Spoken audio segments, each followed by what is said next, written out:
So, holy cow, the Norway TV spot revealed a ton. The other spots have revealed a lot too, but let's get into it because I think clearly the Michael revelation is the most. But let's get to Jeremy real quick. We've been discussing in terms of what will happen to the plot. This isn't much of a major spoiler, so that part is secure. We kind of know something will happen with a baby while Corey is quote unquote babysitting. I don't think he is technically the real babysitter. Apparently, he just was told last minute, oh, can you just supervise this child, and a tragedy happens. So this is probably Jeremy, and he's being very snarky and says, "Oh, Michael isn't going to kill me." Blah blah blah blah blah. So that's probably going to be Jeremy, who was quote the child accidentally killed by Corey. It could be someone else, but I'm guessing that's going to be Jeremy. So that explains the first third of the film. But now we get into the more juicy Michael stuff. I still think there are a lot of ambiguities, but now we know some things much more certainly than we did.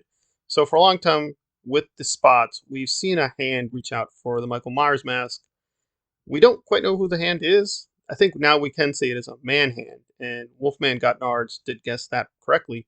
However, I think I was also correct because he assumed there's a dead body nearby. Now, maybe there is a dead body, but what we thought was the dead body is not a dead body. Apparently, that's a knife. I'm trying to figure out what the hell is this thing. And apparently, that's a knife. So we're seeing the mask and a knife nearby.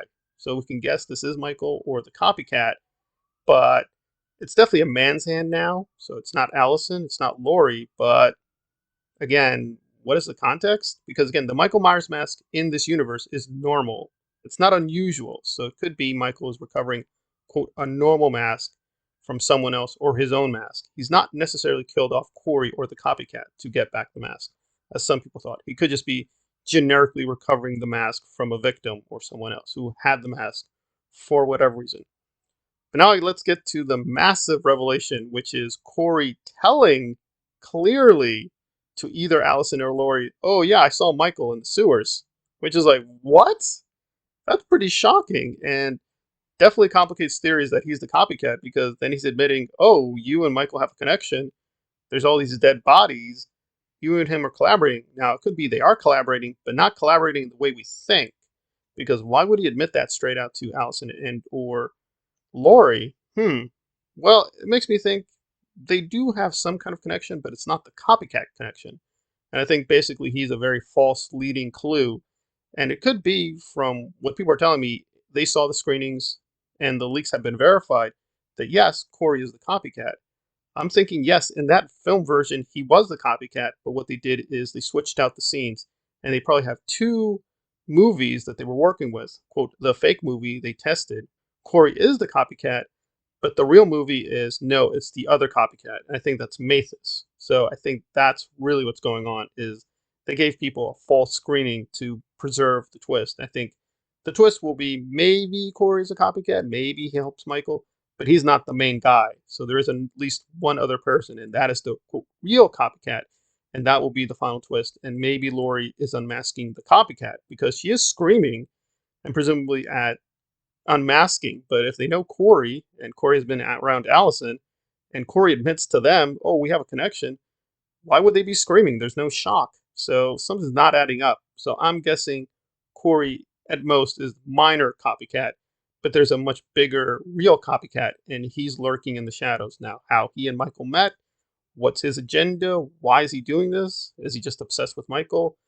Are they even working together or is he trying to replace Michael?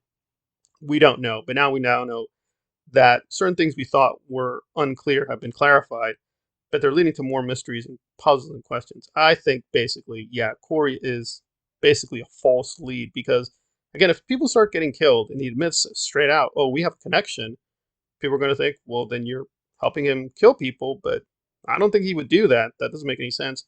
So it does suggest, yeah, these bodies are disappearing. Some of them are the bullies torturing him, but he's not technically helping Michael, at least not directly, or at least not as much as we think. So there has to be at least one copycat who is not Corey, or there are two copycats, but one of them is not Corey, and that's where we stand.